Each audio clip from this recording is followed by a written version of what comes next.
عدی بن حاتم جو تھے نا، یہ حاتم تائی کے بیٹے تھے، بادشاہ کا بیٹا تھا، زمانہ بڑا دیکھا تھا، بڑے بڑے وزیروں مشیروں، ساری زندگی اعلیٰ سطحی وفود سے ملاقات ہوئی۔ عدی حضور کی بارگاہ میں آئے، مسند امام احمد بن حنبل میں موجود۔ تو اسلام پر ابھی غربت کا دور تھا، چند لوگ مسلمان ہوئے تھے، نبی پاک علیہ السلام نے فرمایا عدی کلمہ پڑھ لو۔ تو عدی کہنے لگے میں تو پہلے ہی ایک دین کا ماننے والا ہوں۔ حضور فرمانے لگے جس دین کے تم ماننے والے ہو اس دین کو میں تم سے زیادہ جانتا ہوں۔ حضور فرمانے لگے جس دین کے تم ماننے والے ہو اس میں کیا یہ لکھا ہے کہ مال غنیمت کا چوتھا حصہ کھا جاؤ؟ کہنے لگے نہیں۔ تو فرمایا کھا کیوں جاتے ہو؟ عدی کہتے ہیں چونکہ یہ ہمارے اندر کی بات تھی بادشاہوں کی، تو میں نے فوراً سر تسلیم خم کر دیا، میں نے فوراً سر جھکا دیا، میں نے کہا آپ بات ٹھیک کر رہے ہیں۔ حضور فرمانے لگے اب اگلی بات بھی کروں یا رسول اللہ فرمائیے؟ فرمایا پتہ ہے تم دین کیوں نہیں قبول کر رہے؟ یہ بھی مجھے پتہ ہے۔ یا رسول اللہ کیوں؟ فرمایا تم دیکھتے ہو کہ دین کے ماننے والے غریب غریب لوگ ہیں، تم دیکھتے ہو کہ ابھی یہ کمزور ہیں، تم دیکھتے ہو کہ مکے والوں نے مدینہ طیبہ سے پریشان کر کے مسلمانوں کو نکال دیا ہے، یہ غریبی دیکھ کر بظاہر اسلام کی کمزوری دیکھ کر تم کلمہ نہیں پڑھ رہے؟ حضور فرمانے لگے عدی مقام حرا کا نام سنا ہے؟ بڑی دور تھا علاقہ وہ، مقام حرا کا نام سنا ہے؟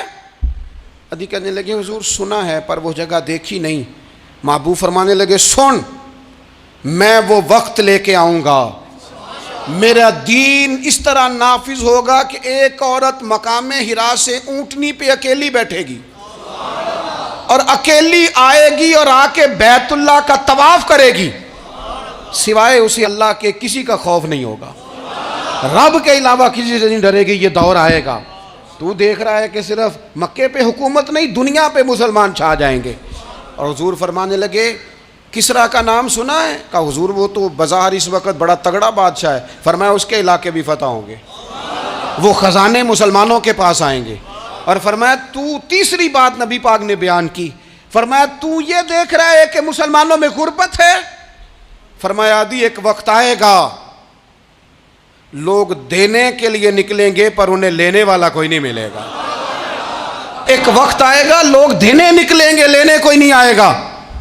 عدی کہتے ہیں کہ میں رسول کریم کا کلمہ پڑھ کے مسلمان ہو گیا، اب پھر زیادہ دور نہیں گزرا، عدی رویا کرتے تھے، حاتم تائی کے بیٹے عدی رویا کرتے تھے اور رو کے بتایا کرتے تھے لوگوں وہ جو حضور نے فرمایا تھا نا بی بی حرا سے چلے گی اور طواف کرے گی، وہ بی بی میں نے اپنی آنکھوں سے آتی دیکھی، میں نے اس تنہا عورت کو حضور سید عالم کی پیشن گوئی کے مطابق بیت اللہ کا طواف کرتے دیکھا، اسے سوائے اللہ کے کسی کا ڈر نہیں تھا۔ اور عدی کہنے لگے وہ جو حضور نے فرمایا تھا نا کہ کسرا کے خزانے فتح ہوں گے، فرمایا وہ جب فتح ہو رہی تھی تو میں خود اس جنگ میں شریک تھا، مجھے اللہ نے موقع دیا، میں مجاہدوں میں شامل تھا۔ اور فرمانے لگے تیسری پیشن گوئی رہ گئی ہے، مجھے امید ہے وہ بھی پوری ہوگی۔ حضرت عمر بن عبدالعزیز کے زمانے میں آ کے وہ دور بھی آیا کہ لوگ زکوٰۃ دینے نکلتے تھے، لینے والا کوئی نہیں ملتا تھا، لوگ کسی کو غریب سمجھ کے صدقہ دینے لگتے تھے، وہ کہتا تھا بھائی لے جا میں تو رات خود دے کے آیا ہوں، لوگ دینے نکلتے تھے لینے والا کوئی نہیں۔ اسلام کی فطرت میں قدرت نے لچک دی ہے، اتنا ہی یہ ابھرے گا جتنا کہ دبا دو گے۔